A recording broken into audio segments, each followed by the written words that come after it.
Hey folks, Michael the Hammer Mulligan. We're here today with Mike Polvere. What's up, Mike? What's up, buddy? How you doing? Good to see you, man. We're fighting the sun here. We're doing it in the afternoon, so we get a little glare coming on here. So try to position ourselves a little closer. We ain't getting friendly. So, Michael, how many shows have you done now in Plymouth? Wow, in Plymouth, we've done 22 total Cage Titans events. I want to say this is 17. Wow, 17 shows. 17 shows in Plymouth alone. Yeah, that's huge. It's unbelievable. We found Plymouth when I actually was fighting 4 or 5 years ago. I fought for another promotion down in Plymouth, and I loved the venue. Yep. The crowd wasn't really big. So then another promotion went in there. I fought for that one. Yeah. Again, crowd wasn't big. But hands down, the venue's the best place to have. So I was a little scared about pulling the trigger on Memorial Hall. Yeah. But after we left our original venue, which was Lombardo's at the time I was managing there, we did some renovations, and we were like, we really don't want to do MMA here anymore. We were looking for a venue, and we were scouring the area. Yep. And I just kept coming back to Plymouth Memorial Hall. I love the way it's set up. I love the atmosphere. And again, I was scared because the last 2 promotions failed. Right. Well, there was new management in there as well, right? New management was in there. Great. Yeah, it's much better. So, I was very scared and very skeptical, and then finally I said, you know what? We're going to go all in. And we went all in. We had a huge show. It was actually, it was September 10th, so I think it was the 5th year anniversary of 9/11 or something. Or 10 year, I'm sorry, 10 year of 9/11, so it was right around there. By quick, didn't it? Yeah, and it was exactly, I thought it was 5, but it was 10. It was the 10-year anniversary, if I remember correctly. We did a lot of things in the local community to really build up the show, and we had a huge success, and we've been there ever since. Yeah. All right, so Mike, this will be your 18th or your 17th? This will be our 17th show there. All right, so give me a little word on this show. Who do we got starting this off? Oh, man, we got a great show on January 24th. Yep. A plug right there. Yeah. Memorial Hall. That'll be written right below it. Yeah, we got a great show. You know what? I'm really excited for the main event, so I'll start there and I'll work my way back. Yep. We got Johnny Cupcakes Campbell taking on Billy, the Wolverine, Vanilla. Johnny's in the green room right now, keeping warm for after he's done, so he'll be on the show. Yeah, so stay tuned. Don't shut us off. Yeah, so Johnny had an amazing 2014, and he's looking to really kind of pick up right where he left off. He was 5-0. He took 5 fights. He main event 4 events for us. He's an amazing fighter. He's very exciting. He's making his way down to 125, and who's standing in his way is Billy Vanilla, who had an equally great 2014, 3-0. Yep. It was actually our main event in November. Beautiful. Came away with a victory. So these guys are just headed on a collision course. And we got the wrestler in Billy with a really good jiu-jitsu game against the exciting striker and takedown defense, Johnny Cupcakes. Nice. It's going to be really fast-paced, really good fight. Good action. Yeah. Now, South Shore Sport Fighting is basically, he's got more wins, I think, than anybody else this year as far as their school. So they're a great team already. And Johnny's pretty much a big part of that. He's a big reason why they got such a good team this year. Yeah, they're very big into their record. I know there was some end of the year awards. I think they listed 22-4, somewhere around there. Yep. I mean, and 5 of those wins. It's amazing for a fighter one particular fighter to have that many fights in 1 year. Yeah, it is. So the fact that he did it's amazing. It was obviously attributed to the great school he's from, and it helped their record and things like that. Yep. Now, South Shore's got other fighters going too. Who do they got? Yeah, actually, they have Manny Bermudez, who is our 135-pound amateur champion. Great fighter. He's 6-1, number 1 ranked at 135. He's taking on Max Barrett from CCFA. Nice. Yeah, exciting fighter. A very exciting fighter. The crazy thing about this fight is, Max and Manny are both from Abington. Yeah. Not only that, they live 5 houses away from each other. Now, are they friends? Do they know each other? They know each other from neighborhood, but they didn't go to the same schools, so they kind of always were in passing.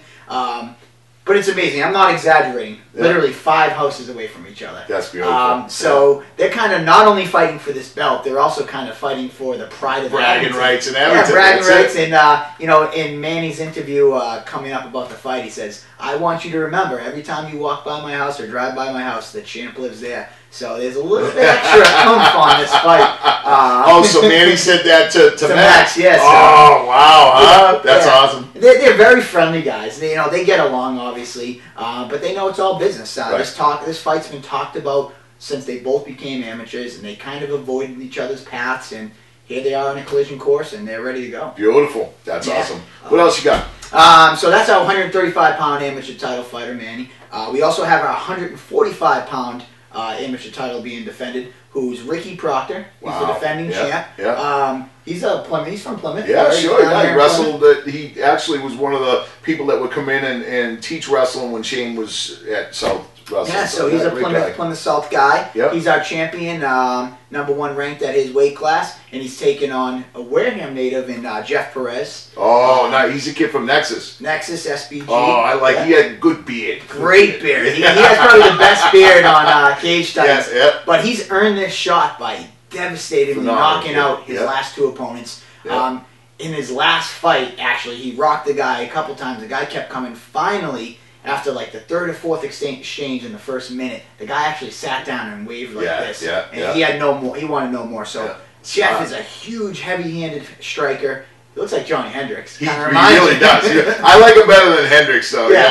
And then on the other side, you got Ricky, who is our champion, and he's ran through the 145-pound division. Almost all of them, except for one of his fights, have been finished in the first round. He's a great wrestler, great jiu-jitsu guy. It's going to be a fun fight. Beautiful. Beautiful. We'll keep going. Our amateur ranks here at Cage Titans, as you know, we've talked about this before. We're prideful of that. We put on the best amateur fights around. Yes, you do. We have the 2014 rankings just came out, and in 6 weight classes, the #1 guy was from Cage Titans. Yep. Or held the belt for us, or currently holds the belt for us. 6 out of the 8 weight classes were Cage Titans fighters.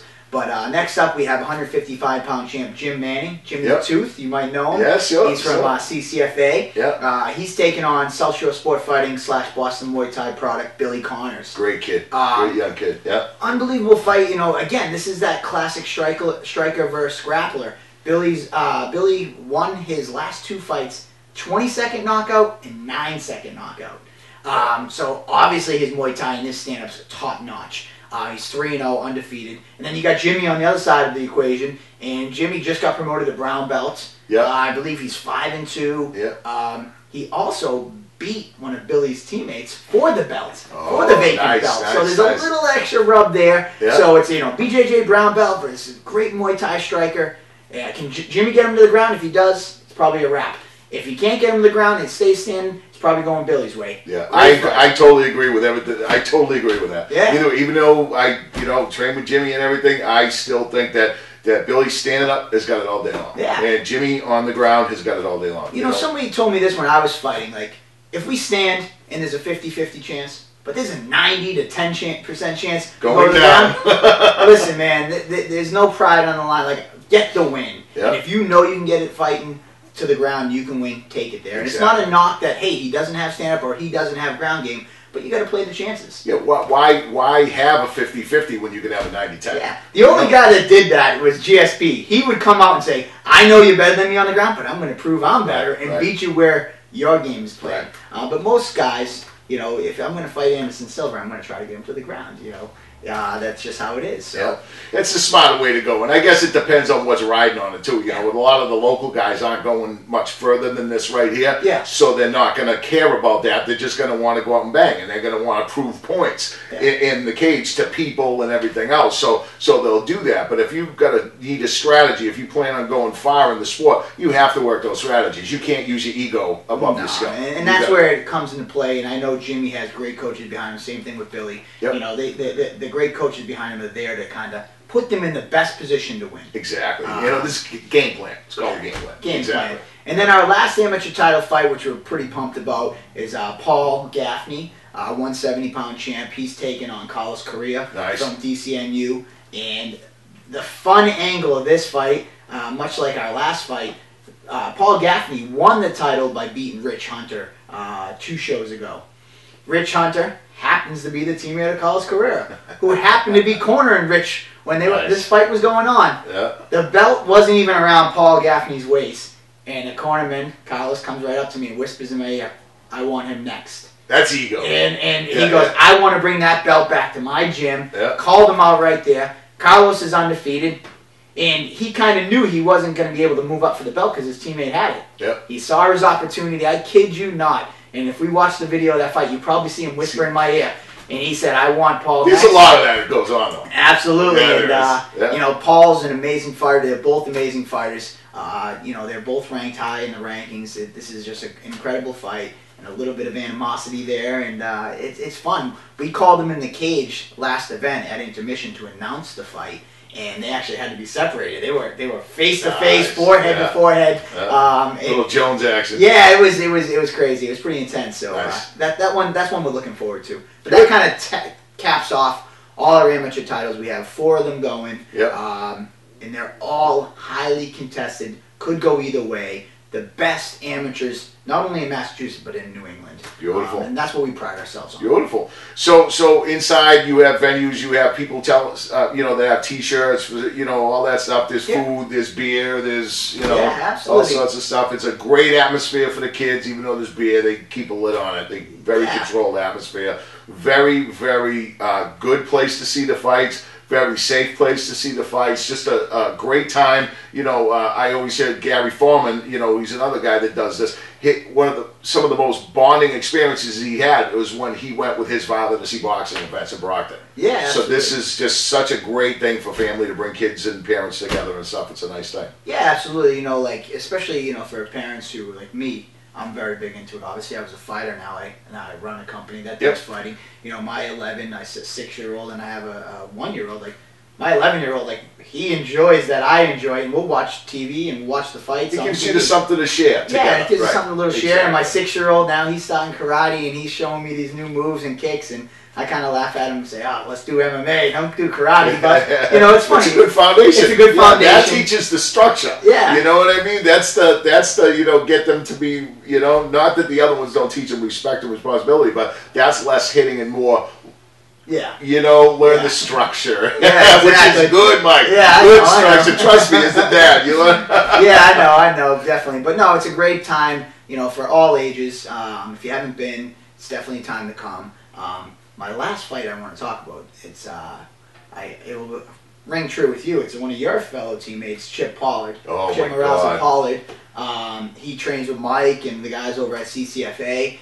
He's from Plymouth. Yeah. He went to Plymouth North, I believe. Yeah. And he is probably one of the most devastating strikers in New England. Yeah. If you're fighting Chip, you're in for a battle. They call him the surgeon. He has precision striking. He'll pick you apart. Most patient fighter in the planet. Unbelievable. Yep.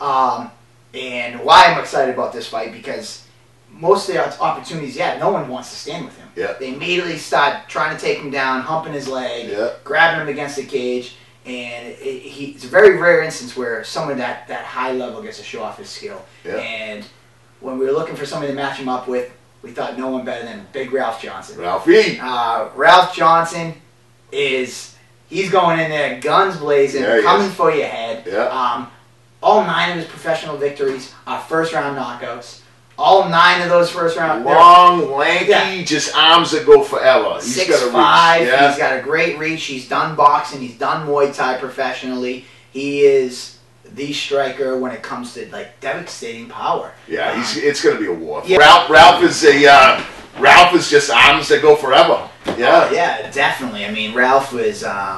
He just has this huge reach. It's going to be tough to get inside. Chip's thing is pumping that jab, throwing those leg kicks and those kicks. But with a guy who's 6'5", it's going to be tough. So it's going to see if Chips has to adjust his game a little bit. I'm sure. I think the smartest adjustment in this thing was getting Ralph to lift that front leg, because he leaves it out there hanging, and he takes everything with that leg. Yeah. So he's going to need to get that leg off the ground a little bit and get it back. Definitely. But the other thing on the opposite side of that is, if you had to get in close enough to kick his leg, you got to get in striking distance. Right. And with those 9 knockouts, you have to have that in the back. He has a big It's not going to be a joke. It ain't a gimme. It's for anybody. This is just an amazing fight. I mean, this is just 2 of the best strikers going at it, and we're all in for a treat. I mean, that's probably one of the most exciting fights that I'm looking forward to on the card. There's not a belt on the line. It's not a main event. It's just an exciting fight. These guys are You know, you watch the UFC when Matt Brown fights, you want to see Matt Brown fight. When Joe Lozon fights, you know you're in for an exciting fight. Yep. And that's kind of what you're getting in this matchup. Like Robbie Lawler or something. Yeah. It's just one of those fights that when you see it on the card, you're going to be like, wow, I'm going to see something crazy in that match, and I'm going to see a fun Could be fight of the night, folks. I would call it fight of the night. And they're even joking around, Chip and Ralph in the banter online and saying, I'm going to take you down. Now I'm going to take you down.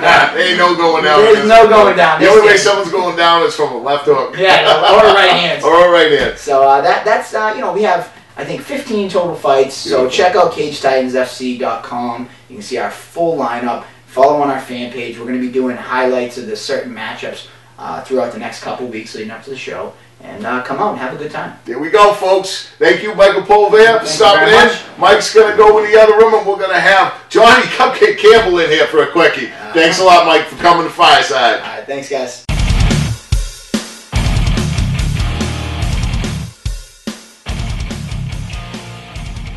Hey, folks, Michael the Hammer Mulligan. I'm here with Johnny Cupcakes Campbell. What's up, Johnny? What's going on? Great to have you on here, man. One of my favorite fighters right here. It's great to be here. Listen, I got to say, we were talking about Billy Connors fighting somebody, and then we were, there's another kid out there, what's his name? Luis, I can't remember his name, but the three best parents in MMA, besides me, but the three best parents are going to be this Luis's mother, Billy Connors' father. I met him sitting ringside before two of his fights, just a great, and your mom. Yeah. I love your mom.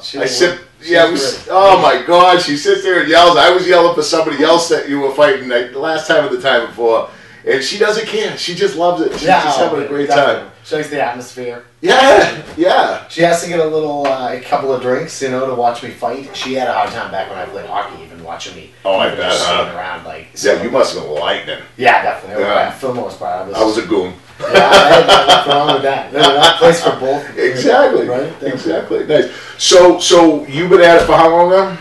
Fighting since 2009. The first fight was October of 2009. So nice. 5 years. Unbelievable, huh? Yeah. You've grown so much over that 5 years, just watching you. That. Where did you get this? I know you're a South Shore sport fighting. South Shore's got probably this year the best team in the area. Everybody, just a great record for wins this year. Great guys, great people over there. Where did you get your style? Where did you get? It's almost like Sullivan back in the day. Right? You know what I mean? Yeah, I love that. It kind of just developed. I started with some Muay Thai at BMAC, so I kind of got that hands up, and then when we started wrestling and whatnot at South Shore, it kind of it's safe. I'm able to kind of stay back and then hopefully avoid punches. But yeah, it's just evolved in sparring a little bit. Yeah, it's perfect. Yeah, I just love that, the way you just lean your head back, and it's like boxing, exactly how they keep back like that. But you're probably one of the best fighters that I've ever seen backing up fighting. I appreciate that very much. That's awesome. That's what I try. My defense is my favorite part. I get more thrill out of making people miss than I do hitting them in the face. And so do we. So do we. Watching it. Who are you fighting? Billy Giovanella. All right, so give me a little story on that.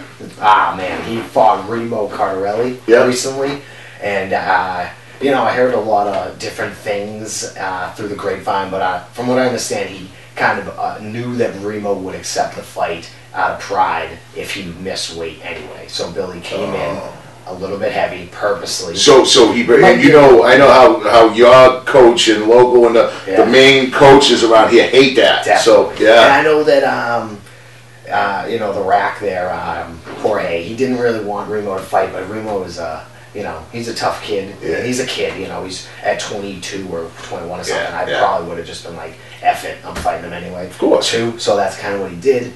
He wanted the fight real bad, and Billy just, he won a war of attrition. He was just a little bit heavier, just got on top, and so it was, I'm coming for blood, basically, because of that. Yeah. Not any bad blood between you guys? Has he been? I heard there was some stuff online. I read some stuff. Yeah. He's pretty respectful for the most part. I think he wrestled, so I feel like there's that competition mentality where it's just we're just two guys getting in the ring kind of thing.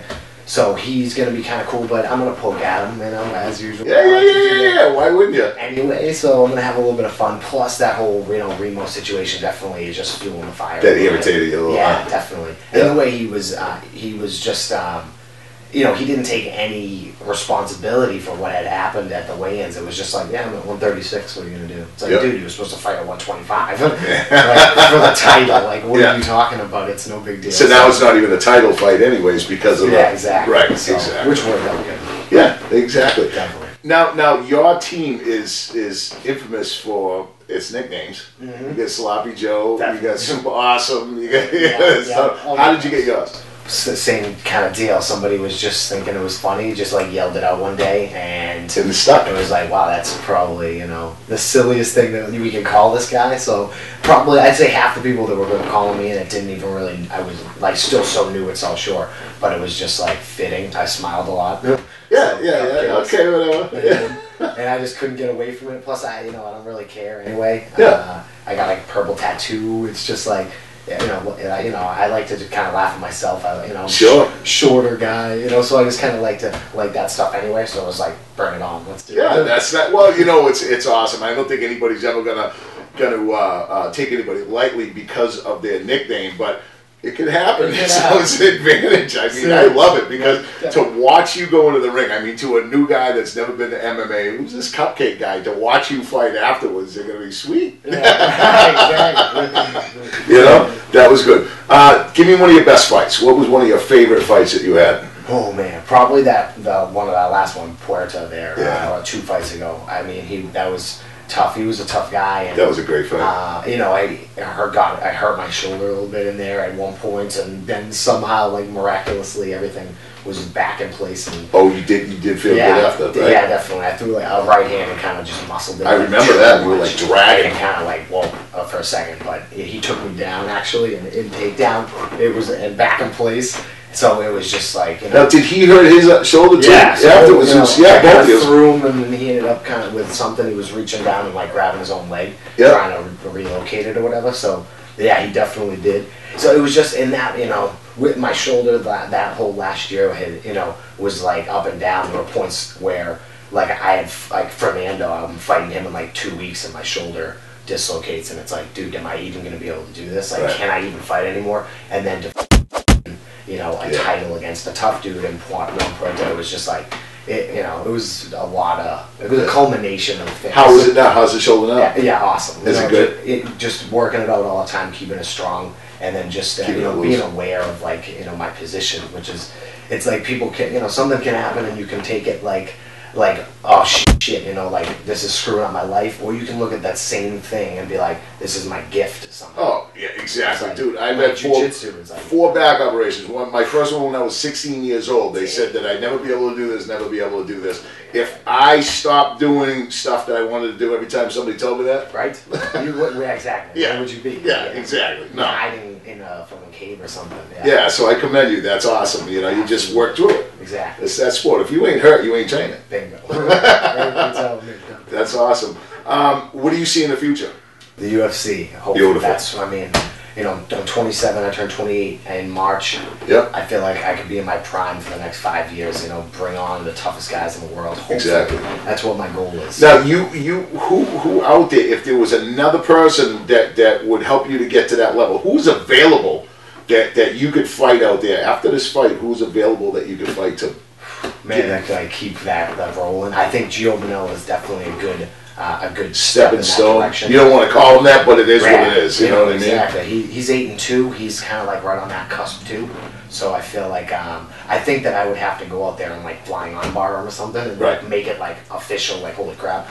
But yeah, after him, around here, there's so many guys probably in that kind of like scheme, but I'm going down towards 125 now. So it's like where the pool is a little bit thinner. There's not quite as many guys. Yeah. But I don't know. We'll see. If after this fight I'll be 11-5. Maybe we make a call to the UFC and be like, just give me a shot now. There you have it. Maybe they'll have another one of them shows or something. Right. Exactly. Awesome. Awesome. Well, Cupcake, we didn't have much time today because we had Mike, so what we're going to do is after this fight's over, he's going to come back in. We're going to go downstairs. We'll have a little interview. We're going to go downstairs. He's going to show us some of his moves. And, so, Cupcake, thank you very, very much for coming. I look forward to your fight on January 24th. I can't wait. Memorial Hall in Plymouth. Get him a hold of a fighter. All right, guys. Thanks for coming to another Fireside Chat. Michael the Hammer Mulligan, Johnny Cupcake Campbell.